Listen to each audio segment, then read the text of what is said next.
కూటమి ప్రభుత్వం వచ్చాక దేవాదాయ శాఖను ప్రక్షాళన చేసి ఆలయాలను ఆధ్యాత్మిక కేంద్రాలుగా తీర్చిదిద్దుతున్నామని మంత్రి ఆనం రామనారాయణ రెడ్డి అన్నారు.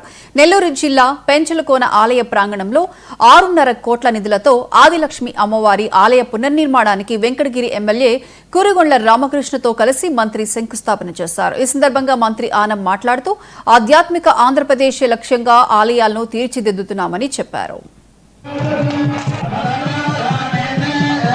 అత్యంత పవిత్ర క్షేత్రమైనటువంటి శ్రీ శ్రీ శ్రీ పెనుసుల లక్ష్మీ నరసింహస్వామి యొక్క ఆలయంలో స్వామివారి ఆశీస్సులు, ఆదిలక్ష్మి అమ్మవారి యొక్క ఆశీస్సులు, శ్రీ ఆంజనేయ స్వామి యొక్క ఆశీస్సులు ఈరోజు వెంకటగిరి నియోజకవర్గంలో ఈ క్షేత్రంలో గతంలో అనేక దఫాలుగా అభివృద్ధి కార్యక్రమాలు జరుగుతూ ఉన్న ప్రధానమైనటువంటి ఆలయాల పునర్నిర్మాణ కార్యక్రమం జరపాలి అని అంతకుముందు నేను శాసనసభ్యుడిగా ఉన్నా, తర్వాత రామకృష్ణ గారు శాసనసభ్యుడిగా ఉన్నా, అందరం కలిసి ఎప్పటికప్పుడు అనుకుంటూ వచ్చేవాళ్ళం.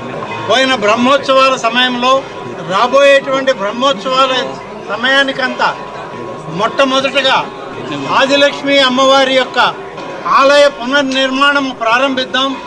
దాని తరువాత శ్రీ శ్రీ శ్రీ లక్ష్మీ నరసింహస్వామి యొక్క ఆలయాన్ని, దాని కార్యక్రమాన్ని కూడా ప్రారంభిద్దామని చెప్పి అనుకోవడం జరిగింది.